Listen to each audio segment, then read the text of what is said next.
Hello, this is an introduction to Common Pool Resource Management, and in this video you would learn how to manage a Common Pool resource and what a Common Pool resource is. When I say Common Pool resource, what do I mean by this? A Common Pool resource is a very general term to refer to a wide diversity of resources where it's hard to exclude people from them. This is a key word, keep this in mind. An easy example to define this and explain this would be if you had a pond, and in this pond, the whole community was fishing from it and using it as their source of food. At the end of the day, what's going to happen is the pond is going to run out of food. So how do you manage the pond in a way where it doesn't run out of fish? Thank you to our glorious team leader, Rafiq. Now, to make our production more clear, we're going to outline some of the keywords we're using. A Common Pool resource, or a CPR, is a resource that is available to multiple people and is either natural or man-made. Importantly, the more it is overused by one party, the less it has to offer the rest of the people using it. Now, the tragedy of the commons relates to this with the idea that the squares are the pastures with the cows, and the more that one party uses a particular square, or squares, the less available space there is for other people who wish to use it. Ostrom's 8 principles are a set of rules that broadly capture the essential aspects of a successful group that ran a Common Pool resource. They are as follows: clearly defined boundaries, proportional equivalence between benefits and costs, collective choice arrangements, monitoring, graduated sanctions, conflict resolution mechanisms, minimal recognition of rights to organise, and groups in larger systems must be able to coordinate with other groups. Now, on to Gabby to explain the first principle and how it relates to us running our CPR. Ostrom's first principle is clearly defined boundaries, in which the identity of a group and the boundaries of the squares is clearly delineated. This can be applied to green spaces by ensuring that the greenery have clear and defined boundaries. Although there are raised beds within Square 3, with these doublings as seats, it's easy for the greenery to not be respected. When communities understand and respect the boundaries of green spaces, they are more likely to engage in sustainable practices, ensuring these areas remain accessible. Linking with this, there could be more plants implemented within Square 2. This could potentially be a more collaborative project amongst the student union, being led by the Green Thumbs team, encouraging collaboration between groups while enforcing the boundaries of the different squares, especially if different types of plants are to be used. Ostrom's second principle is the proportional equivalence between benefits and costs. When an individual contributes to a Common Pool resource must be equal to the benefit they get in return, or else why would they undergo the costs? To meet this in the management of Squares 2 and 3, more student engagement should be encouraged. For example, a student-run radio playing in the squares would have positive contributions into the area, such as making it more enjoyable, more interactive, and more lively. In addition to it being good for a CV, the benefits for the students who contribute to radio lie in it being an intrinsic good. For lots of people, it will be fun to run while also being connected to their courses. Ostrom's third principle is about collective choice arrangements. In relation to students operating stalls within Squares 2 and 3, this would mean a group must be able to create at least some of their own rules and make their own decisions by consensus. How we would apply this to our plan would be to request feedback from the stall's operators. We will ask them if they benefited from their locational positioning within the squares and if they would like us to adjust the layout. If one stall garners a large footfall of traffic, it will benefit all other stalls by bringing more people into their area. It is therefore within their own interest to ensure all stalls operate as a collective and increase group profit.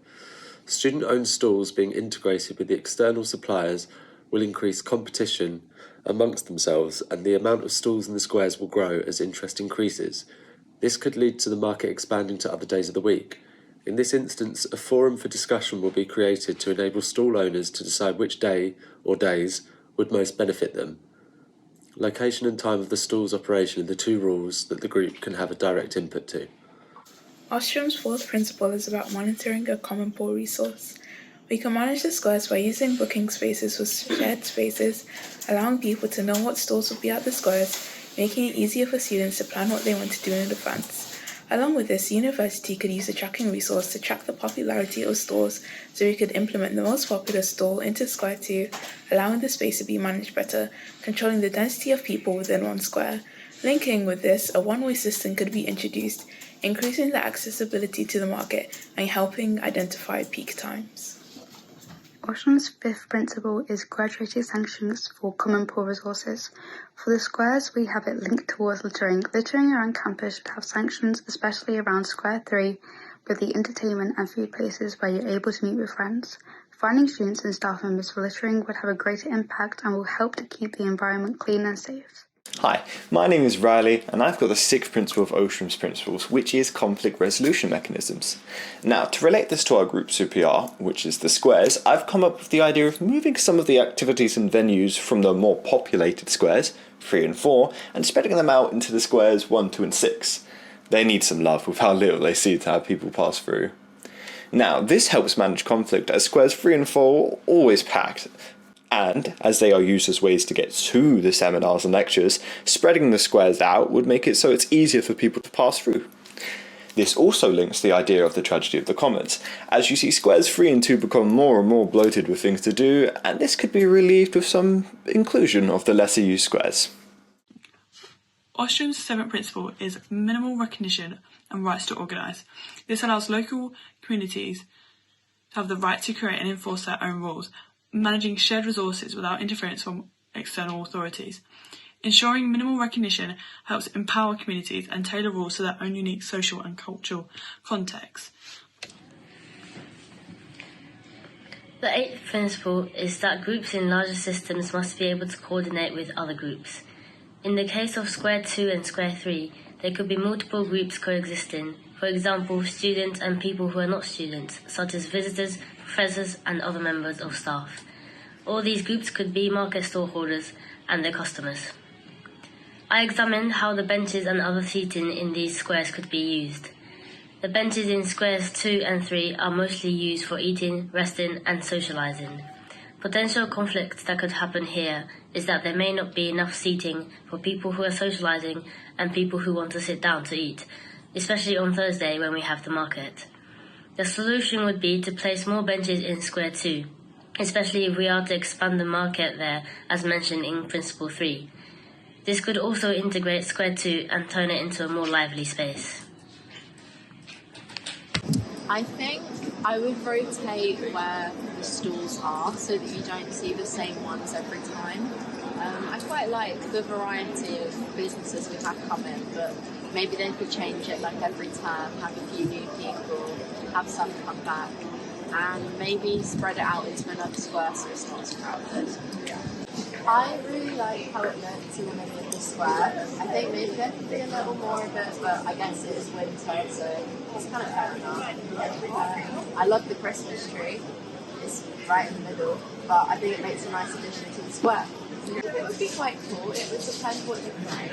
I think having some backhand music might be quite nice. Maybe like songs from different countries, because there are a lot of like different cultures in the market. But I think if it was announcements, people might find it a little annoying. So it has to be one or the other.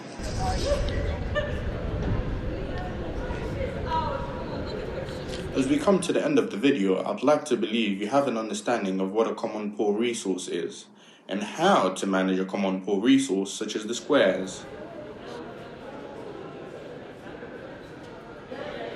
I also hope you have a grasp of Ostrom's 8 principles.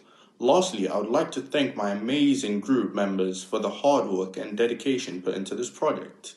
We couldn't have done this without all of you, so thank you very much for the amazing work. Thank you for everything. And this video is a reflection of our hard work. Thank you, ladies and gentlemen.